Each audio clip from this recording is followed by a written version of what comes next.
finally we get to see you, Dr. Ruwanti Campano. And Doctor, thank you for having us in the office. It's just a pleasure to be here today. Thank you. You know, ear, nose, and throat is something that you're very passionate about, so I just thought I would begin there. Why is it that you chose that profession and to specialize in the ear, nose, and throat? When I was in medical school, I did a surgical rotation, and one of the things I was able to witness was something called a neck dissection.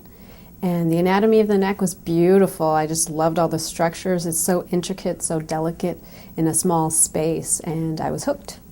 Doctor, you're very adamant about vocal cords and taking care of them. What's the worst thing that you could do to your vocal cords? Everyone knows that yelling is bad for your voice box, but so is whispering, as well as coughing and clearing your throat. Probably the worst thing for your voice is that constant clearing of the throat that people seem to do. You've been my doctor for a very long time, and I'm very blessed to have you. And one of the things you're adamant about is not using Q-tips. Can you tell us why? The most common thing I see is that people end up cutting their ear canal, which gives them an ear infection, or if the Q-tip goes in too far, they actually rupture their eardrum and lose a lot of hearing. The most common thing that I find actually, though, is that people end up pushing the wax that they were trying to remove further into their ear canal. There's a suspicious little central depression in their wax, so I can always tell. Being a doctor that specializes in ear, nose, and throat, ear infections are a big part of your job. With little children, is the practice of putting tubes in their ears still being done today? It's decreased now with the advent of antibiotics. However, with children's ear infections, if they continue to have more than 3 to 4 infections in the year, then instead of potentially scar tissue forming on the drum, then a small little tube inserted in the eardrum to ventilate, so air goes through the drum and that tube and out the eustachian tube, could be of benefit. There's a lot we're going to cover. There's a lot of different areas. You do facial plastic surgery, you do thermage treatment, Botox. I mean, the list is endless, and we'll get to those things. But one of the things, personally for myself, I had to have surgery on my sinuses because of chronic infections, and you were able to take care of that. What was that surgery called? It's called an endoscopic sinus surgery. I also straighten your septum and reduce your turbinates as well, so you could breathe better. And what's happened now is I don't have any more infections. Why is that?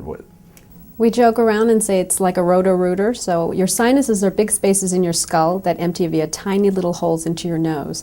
So it makes mucus, and if that mucus sits there, you're a petri dish waiting to get infected. And so what I do is open up those openings to the sinuses so that the mucus and potentially the pus can drain effectively.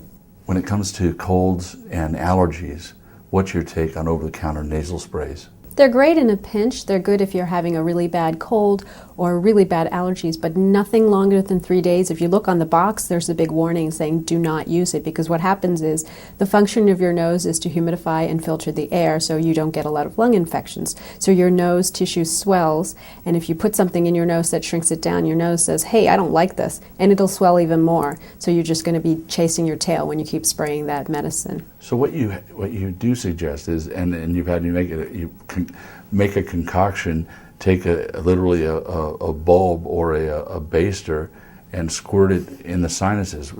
Tell us about that. It's a saltwater solution, and salt water is what's naturally in the body, and it helps. Actually, they've done studies, and it helps the cilia, which are the hair cells in your nose, beat the mucus more effectively back. So you can make your nose a more efficient organ by getting rid of the excess mucus and the potential for infection if you clear it out. It's a natural remedy. A lot of people don't want to take medicine, and it's a natural remedy to clear up your nose and your sinus issues. We're going to have to take a break in a moment, but one of the things that you do have a line of cosmetics. What the line encompasses what? It's a great line that I personally use myself. The majority of it is based with green tea, and that's a natural anti-inflammatory. It lightens dark pigmentation, evens out skin tones. I also have an acne line, which is helpful for both younger people as well as older people when hormones get out of whack, and sometimes there's flare-ups of acne. What I'd like to do right now is take a look at some of your cosmetic products. What do you say we take a break and do that right now? Okay.